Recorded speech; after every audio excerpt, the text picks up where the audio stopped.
Why does God allow suffering? Bakit pinahintulutan ng Diyos ang pagtitiis or pagdurusa or paghihirap? Ang tao, ang paborito niya ay katuwaan, kasiyahan, kayamanan, at anong bagay na wala ang presensya ng paghihirap. By nature, we are. By feeling, we are. By thinking, we are. By our desire, we are longing for such. Our intention here on earth is exploitation, not to suffer. Halos walang tao na gusto ng suffering. Halos walang tao na gustong maghirap. That's why ang iba pupunta sa abroad sapagkat nag-isip sila na hindi na maghirap doon. Thinking na sila ay aangat, aasinso at yayaman. Ang iba naman ay nanatili sa kanilang bansa sapagkat pwede naman na hindi maghirap basta lang gagawa ng kaparaanan. Sapagkat wala namang tao talaga na gusto maghirap. Ngunit, ayaw mo man o hindi, galit ka man sa paghihirap o kahirapan, hindi mo matanggihan ang ideya ng Diyos, ang ginagawa ng Diyos na ipadala niya ang paghihirap. Ang mayaman ba ay naghihirap? Maraming mayayaman na naghihirap. Sapagkat ang kahirapan kasi hindi lang tungkol sa pira. Pwede ka marami kang pira, ngunit mayroon kang karamdaman o sakit na nakakamatay. Ngunit may mga taong walang kapira-pira, hirapan sa pagkain, ngunit malusog. Tuwang-tuwa, masaya, kontento sa buhay. May mga tao naman na mataas ang pinag-aralan, ngunit ang buhay nila ay magulo. Napakagulo at ang kaguluhan ito ay naghirap na hirap sila. Ngunit may mga tao na wala namang pinag-aralan, masaya, maligaya, mapayapa. Bakit nagkaganito? Sapagkat dito makikita natin na ang Diyos ay kumikilos, gumagalaw at pinahintulutan ito sapagkat kontrolado nga niya ang lahat ng kalikasan, kalagayan ng tao o ano pa mang circumstances na hindi natin inaasahan na ay lalapit sa iyo. Bakit ang ating mundo ay napakamaraming mayamang bansa, maraming pamilya, maraming asindiro, ngunit mapanganib pa? Ang ating mundo ay iba-ibang klaseng paghihirap o kahirapan o pagtitiis o pagdurusa. Mayaman ka man mahirap, Kristiyano ka man hindi, ay mayroong pagdurusa in one way or another. Sapagkat sabi ng 1 Peter 2:11, Hebrews 13:14, 2 Corinthians 5 and 1-5 ay tayong tao sa mundong ito ay hindi taga rito. Kahit ikaw ay hindi ka Kristiyano o mayroon kang ibang reliyon maliban sa Kristyanismo, ay lilipas ka rin, aalis ka rin pagdating sa takdang panahon. Hindi ka pwedeng manatili sa lupa habang buhay. Sapagkat ang edad natin ay minsan makaabot ito ng 100, pero ngayong panahon ito, bihira ka makaabot ng 100. Milagro na kung makaabot ko ng 100. O malampasan mo ang 80, pero kung aabot ka man ng 120, napakaswerte mo na. Ngunit, ang totoo ay hindi tayo everlasting, hindi tayo eternal sa lupang ito, sa mundong ito, sa ating bansa. Time will come, we will die. Therefore, habang buhay ka pa, maranasan mo ang paghihirap o pagdurusa o pagtitiis, emotionally, mentally, psychologically, spiritually, at ano pang ibang bagay na maging mitsa, batayan o tulay na maranasan mo ang paghihirap.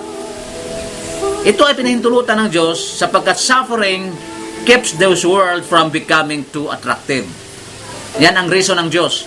Suffering keeps this world from becoming too attractive.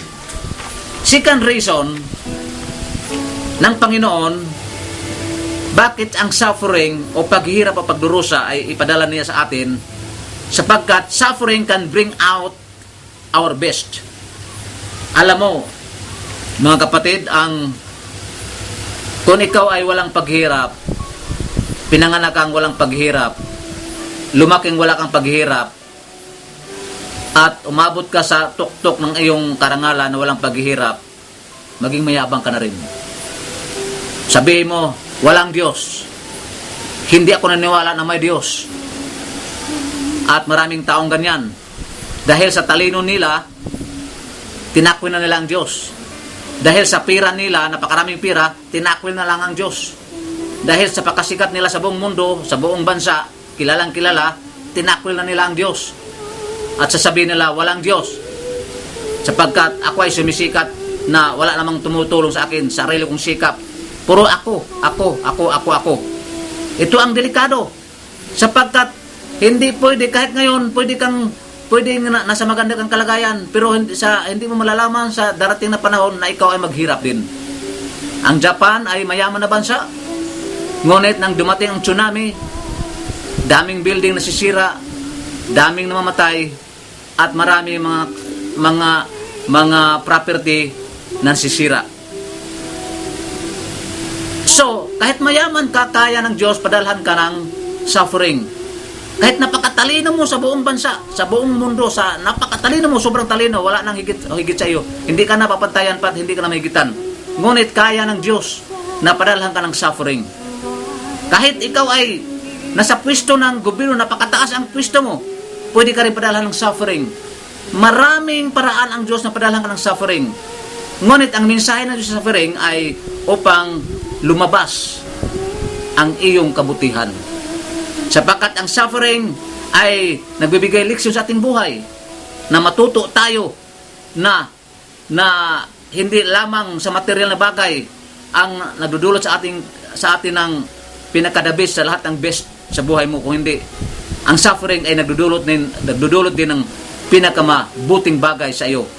Kung nasa atin na ito, mawala man ang kaibigan mo, mawala man ang pagkain o tulong, ito ay papalitan din.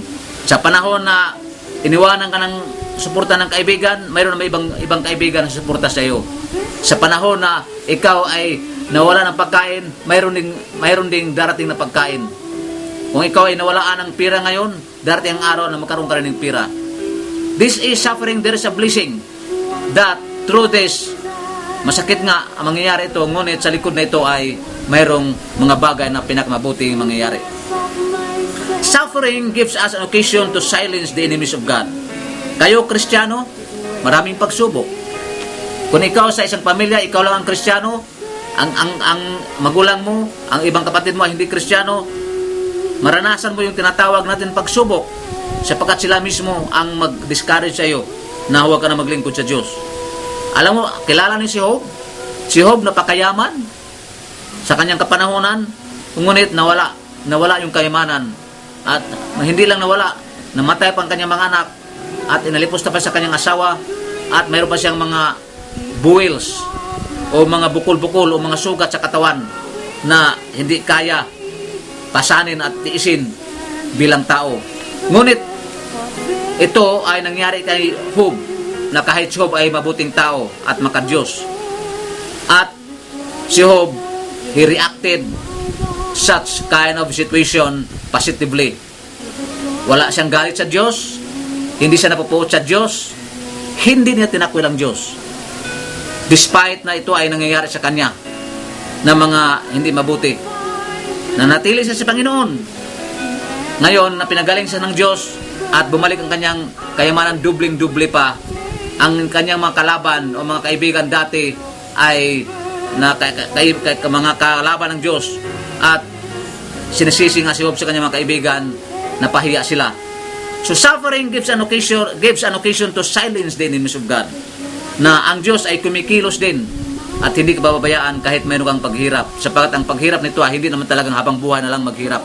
Mayroon ding behind such, mayroon ding mga blessing na darating. So mapahiya ang iyong kalaban o mga tao na alipusta sa iyo. Suffering makes us appreciative. We all receive so many good things in this life na ang paghihirap din ay nagdudulot ng pasasalamat mo sa Diyos. Halimbawa, ikaw ay hirap na hirap mag-apply ng trabaho. And then nagkaroon ka ng trabaho. Di ba pasalamatan mo ang Diyos? Dati, wala kang bahay. Dati, nangungupahan ka lang.